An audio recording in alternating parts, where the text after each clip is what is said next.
Greetings, this is Navigator representing for Third Eye Records and Innamiyardproductions, and I'm here today to speak with the one and only Demolition Man, aka Wayne Young. Ras Demo, never get Yeah man, Ras Demo. You understand me? And about his history up to the time and what he's doing now. So big respect, my brother. Blessed. A years me know you. Years man. me know you. Yeah. How many years now? Sure, it's 30 and more, bro. I think it's around 85. 85, Yeah, around them time there. Mm. Because I remember hearing you on sound systems, little sound systems. I would go to start like some youngest parties and you'd be there. You know what I'm saying? Yeah. And it was a that quick style, you know what I mean? Yes, But you know what I mean? yeah, man. Definitely ladies, man, whole heap of girls around the place, whole heap of gal, man. I tell you, yo. And the rest of man, who else was you used to chat with them times? Boy, Justice Sound. Scooter? Yeah, with Frisky, Cyrus. He was known as Diamond. Oh, Diamond, yeah, man. Yeah, he was known as Diamond them time there. Yardy, Short Quarter, the Selector. But it was mainly me and Frisky. And I mean, but you had Chappers, you had Digger Dan, rest in peace. Paraman. Whole heap of man. Wally Papi. Yeah, there's around 17 of us on the sound. Bro. Wow, Big sound. 17. But the 5 of them were selectors. The rest of them was just MC, man. And what era was this? This was like 1980, 83, 84. Okay. Yeah, 84. Okay. Yeah. And which area were you in? Tottenham. Tottenham. Yeah, Our area. yeah, we was in Tottenham. So Tottenham. So before we go any further with that, because that's a very interesting part and we're going to come back to that. But before we go to that, let's go back to your childhood. And like you're a very talented artist and you're very lyrical, very musical, very melodic. So I've always wondered myself, like, what influenced you as a child? You know what I mean? I don't know if you was around your father's music or whatever. Yeah, I was around, obviously, mum and dad, and they used to play a lot of music, especially my dad. Everywhere he went, he would play music in the car. But my mum would more play music on a Sunday and listen to the radio and play some music, like play the record. And obviously, my dad had his favorites, and it was Gregory Isaac, Dennis Brown, Bob Marley. All right. Yeah, so those were like his Sugar favorites. Minor. Yeah, Sugar Minor. Come on. I mean, but he would Gregory was one of his favorites. He loved our Gregory and Dennis Brown. So I used to be there. And then not only that, my uncle and my auntie, like that's the Bayesian side. Okay. Yeah, my mum's family now. Okay. My uncle and my auntie, my uncle used to play sound. He used to mix. And they used to play music on my granddad's gramophone. So we used to play the records and act them out. And yeah, I mean, I'd be around Sing there them. and sing them. You know what I mean? And yeah. What age? Boy, that's like from I was like, my mum even said to me when I was like 4, 5, yeah, one morning, she catch me. She had to she said I nearly fell out the window. I was around 4 or 5, and I stick my head out and I was singing Ika Mouse. Oh my gosh. So, Ika Mouse, I used to love her Ika Mouse. Yes, man, frequency. So, my mom said I was annoying. And then obviously from then, I mean, I just used to, I think one of my first Dennis Brown tunes that I really loved was Special, a tune called Special. Right. Yeah, and I remember getting the record. I was around 7, 8, and I remember someone giving me the record. It was a yellow record. Sometimes, because obviously we used to see in black records, Yes, but right. it was a yellow one. Okay. I remember I used to play that every day. I mean, but I would say I was a Dennis Brown fan. So was I. I was Big a time. Dennis Brown fan, big time. Yeah. Time. But I loved all music. I used to body pop as well, so I used to listen to hip hop. Yeah. You know what I mean? Yeah, because at the end of the 70s, you know, I remember 79 when Rapper's Delight came out. So your age group, your era, would have the hip hop influence there because hip hop was like huge.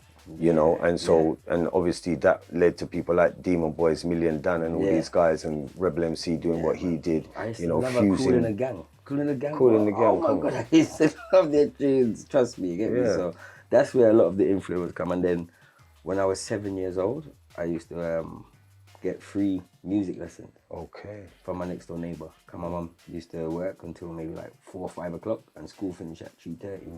So I used to go next door and wait till mum comes home. But next door, they were the wife, Mr. Chandler and Mrs. Chandler. They were music teachers. Wow. And their children as well. Anne and Richard used to play music. So they used to teach me how to play piano. So I used to be able to read. So I played pianos and drums. In your next door neighbour? My next door neighbour. Yeah, Wow. next door neighbour's house. Yeah, man. Yeah, Wow. give thanks to Mr. Chandler and Mrs. Chandler, you know. Big salute. I forgot and give them a visit. Yeah, definitely, man. Yeah, so, wow, that's amazing. So, that was you as a child, and then coming up through school, obviously, you sort of, start making your name. Even primary school, I remember Mrs. Collins, our music teacher, she made us make our own cassette. It was only 15 minutes. But I remember building them on a Casio, piano. Keyboard. Keyboard. Yeah, I remember them. And they used to have the beats on there, so you'd have calypso, samba. So we just used the beats. So the loops there. And the loops, I just built around it. Right. But some of the loops, you'd have to change the key, because they have a piano that would go with it as well. This Casio one was sick, because you'd play the loop, but then they'll give you like a piano loop that you could play as well. Okay. And you could change the keys, and the bass, and you'd be like, doom, goodum, goodum, goodum, doom, goodum, goodum, goodum, goodum, goodum. So I remember it, because I still got the tape. And we done around 7 songs on there, and we done 2 covers, Musical Youth. Wow. Yeah, Pastor Dutchie. Yeah, Pastor Dutchie was one of them. I can't remember the other one now, because I haven't listened to it for a long time. Then we ended up selling them in the corner shops. I don't know if you remember Millfield School. Yeah. Opposite Millfield School, there used to be a corner shop. We sold them in there. And then we ended up performing at the South Bank show. You remember South Bank? Yeah. Show that used to come on TV. Yeah. They had a show down by London Bridge. Yes.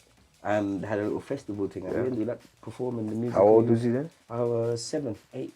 Wow. So you that's got where you really from a young age. So we went to a studio. Yeah. And recorded it. There you go. Yeah, we went for the day. Went to that. I was like, oh shit! Actually, that was my first time going into a studio. These are the things that I want people to know about you, because they have to understand, the essence of Russ Demo. Yes, sir. What he embodies. So okay, so you're coming up through school, and you're making your name, and then you're on a sound system. You've graduated up to being onto a sound system. You're how old? Well, it actually started from when I was 13. I went to Jamaica. There you go. And I used to go to Jamaica every year from I was 7 years old. Okay. With my grandmother in St. Thomas. And I think it was the last year I went to Jamaica when I was 13, and my dad came over because my great-grandfather passed away. And we went to a Stereo One dance. Oh gosh. And I remember, Lieutenant Stitchy. Lieutenant Stitchy. Wolfman. And Wolfman. And Papa San was there.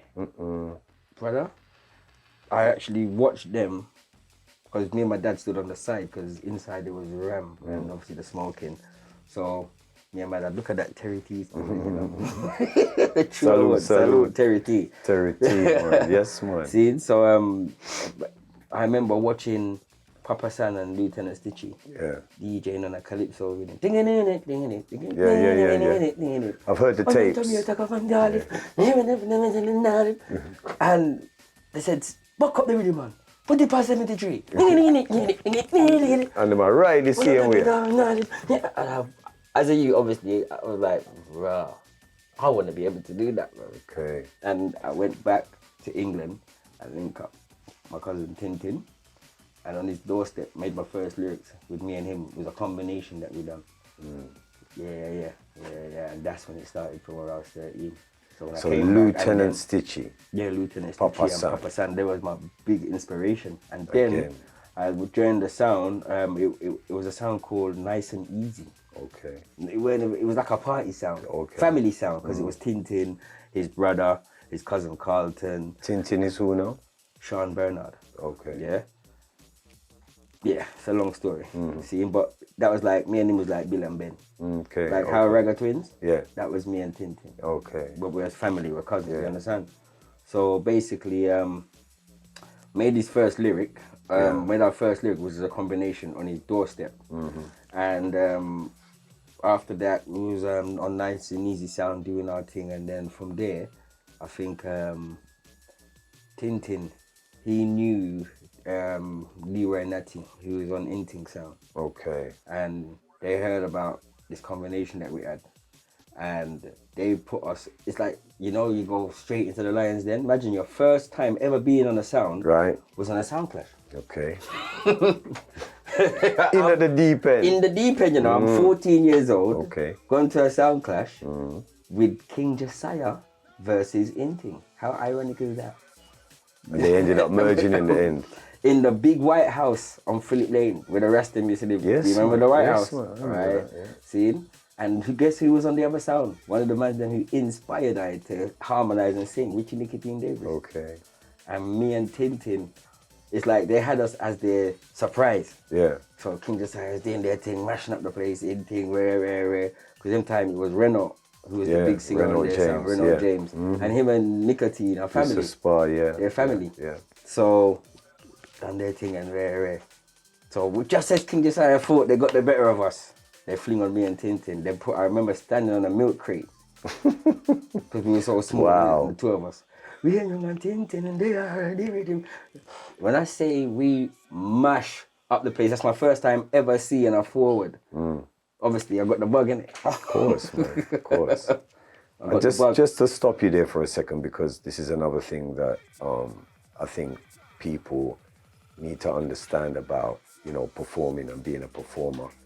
It's almost like a drug. I mean, the adrenaline rush that you get when you get a forward like that, you know, it's almost like it makes you're addicted to it. And I think that's the reason why you've carried on for so long at such a high level. Yeah. You know, I mean, I've been, you know, I admire what you do from afar for a long time. Even though I know you, obviously, you know, we don't kind of get out of touch or, you know, but I was still sitting there going like, you know what I mean? So, yeah, man. So that feeling right there was the thing that got you addicted. Yeah, that feeling got me addicted, man. I was on the sound system from 13 till 21. Wow. We were in the sound system circuit, man. And then, as I said, we joined up with King Josiah Sound. And So what year was you 21? I was 21, 1992. Okay, so 92, now, 92, 93. so now that's when it happened, right? Yeah. Bam. Yeah. So what happened, man? Boy, well, from there, I went to America. Right. Because even before that, my first song I voiced was on Demon Boy's album when I was 14. Right. That was my first song I ever voiced. Second time going to a big studio, and that was me, Tintin, Million Dan, and Tintin's brother, General Dan. And it was a song called Please Don't Sniff No Coke, Don't Touch It. That's what it's called. On Demon Boy's album, Recognition. Okay. Yeah, their first album. Yeah, I remember that. That was the only reggae tune on there. I was singing, please don't sniff no coke, don't you smoke the crack. Yeah, if you do that, I remember that. your body will go to wreck. That time you can't even really sing it over to the survive, innit? Yeah. And thinking, give me a million. So that was like that. Next thing, that was the next bug, because the first time I heard my tune on radio, heard my voice on radio. Right. And then everybody's at school, boy, the tune on the radio, because, I mean, it's the next This is big 1991, 92. Yeah. Because, you know, there was a transition there just to kind of bridge it for the people, because a lot of people don't really know about this whole transition and how it came from sound systems into the present day. Yeah. So this was a very important transitional phase in UK MC culture. Yeah. Where from the sound system, you had the youngers who were you, because you couldn't really get in, because we had the big circuit was the big man, it was locked. Man, you know how much time I wanted to go Unity dance. But you was a younger, in my old school, I couldn't even go. In Humpton House. Because you was a younger, Because I was a younger and I couldn't even sneak out. But your generation of MCs came up just behind us, and you missed the boat for the big days in sound system. But what you guys did was you fused the hip hop with the ragga and brought that sound system element into the ragga, and we had this kind of British UK ragga hip hop thing going on, which you was a part of. Yeah. And then you had people like, you know, Black Twang and, you know, all the guys like Skinny Man, Kalashnikov, all these guys, do you know what I'm saying? Roots Maneuver and all Roots Maneuver, you understand me, like Rodney P, obviously. But, you know, for me, that was a very, very important transitional phase in what we are doing right now before we came into the rave scene. Yeah. Do you understand me? Yeah, And yeah. I wasn't really a part of that, but I used to watch it and think like, that's ingenious, you know what I'm Yeah, saying? yeah. But it still had the hip hop and some of the men who were kind of trying to chat in a Yankee slang kind of thing, but there were certain mans out of there that, you know what I mean, like Bionic, for instance, and there were some guys, man, they were just like special, you know what I'm saying? And when I used to listen to them, I used to like, that is really the epitome of what ragga, London reggae culture represents right here and now. And you were definitely a part of that. That was your come up now. Yeah. I missed out on the DJing for doing tunes for the Green Sleeve. And because who was it over here? It was Green Sleeve and there was another label. Fashion. Yeah, man. That's it. Fashion and Green Sleeve. So I was a bit young to voice in it. And then my next tune was with the Power label. Right. That was Bikey. Bikey Dread. Yeah, man. And Bikey, I'm done. I love Bikey. I done a tune. Salute, Bikey. Yeah, man, salute. I done a tune called Pretty Looking Girl. Yeah, and it's Renault took me to the studio and Richie Nicotine Davis. And he built the rhythm. Right. And who was there? Nitty Gritty was there. Okay. Yeah, I remember when he was here. And when I went in there, I done a fast tone thing. Start the tune off with, and then when I came out, he was like, yo, to your name. I was like, waiting young and say, yo, that you are faster than Freddie. And they actually, I had a chance to go for the Guinness Book of Records, but my mum wouldn't let me leave school. I was 14, and that's when Freddie went. Okay. Yeah, because Millie and Dan and Freddie had done a tune, and through the Music Alive label, Freddie went. You understand? Because I had the chance to go with Millie, but I couldn't even be on the record cover because I was at school. Yeah. Too young. Yeah, I mean, so yeah, that was the era of me voicing through sound system and then going on record. Right. You know what I mean? And then Congratulations, 22, man. like 22 now, you say what happened? I went to America. Right. I went to America before that though, when I was 19 for the first time, and I got entered into a competition, a DJ competition, an artist. Right. And I'm an artist, I don't like going competition. It was my dad's friend entered me in the competition. Okay. And I've gone there, ended up to win the competition. That's my first ever competition. Okay. Where was this? This was in Hartford, Connecticut. Okay. And would you believe Chuck Fender was there? Was in the competition too, but his name was Streaky. Was it Streaky Bantan? Or something like that. Streaky something like that. I can't remember his name, Regine, but what it was now, I've gone there and I'm like an underdog, innit? I don't know nobody there. I've just gone there with my dad, my auntie, and her friend, and me, innit? And I've gone there and I've gone in there and I've done my first. You have to do 3 tunes. 3, so I've given them, I must have come on 7th. I came on after this girl, and when I came on, I came on before this girl. I remember this. I came on, done my thing, and just before I come off, this girl come up to me, goes, you know, say, you will win. And would you believe she was the next person going on after me, you know? And she just said it to me, yo, you'll win. And then actually I won. And I come back with my medal, and I've come back now, and not to come back into a sound clash with Justice, and we had to. It was like this big competition, 18 sound clash. Wow. Yeah, but we're here. Yeah, it weren't all at the same time. There was sections. Okay. And the first, and then what year was this? This was 1991. Okay. And I remember coming back, and would you believe, every sound set for me. They were all set for me as the DJ. We about this boy, we and young and rare. But what they didn't realize is Justice was a girl sound. Even though every man of the sound had sisters and cousins in it, so we had big girls following us in it. I remember, man. Big girl. So that was our first big clash. I'm talking. I remember we won the clash, yeah, and we only had 3 dubs. We had 5 dubs, yeah. 3 of them was by us, and the other 2 was by Bounty Killer. Yeah. But them time we weren't Bounty Killer, his name was Bounty Hunter. Yeah. He was 17 at the time, 17, 18. And I remember we won our round in Sam's thing, and we won the clash. So from there now, obviously getting more now to go into clash, and then I went the next year again. I've gone back to America now, and I've gone there to stay there for a year with my dad. And I've ended up touring in America with my dad, friend, specialist, Byron Jr. Okay. And I've toured with Bounty Killer, Lady, Patra, Roundhead, Ninja Kid. We done a three-day tour. We done Washington, Boston. This is 1992 now. 93. 93 Yeah. now, okay. Yeah, like I was 22. Okay. Yeah, because I had my 23rd birthday there, and I stayed there for a year, and that's where the name Demolition Man evolved. Okay, from that tour.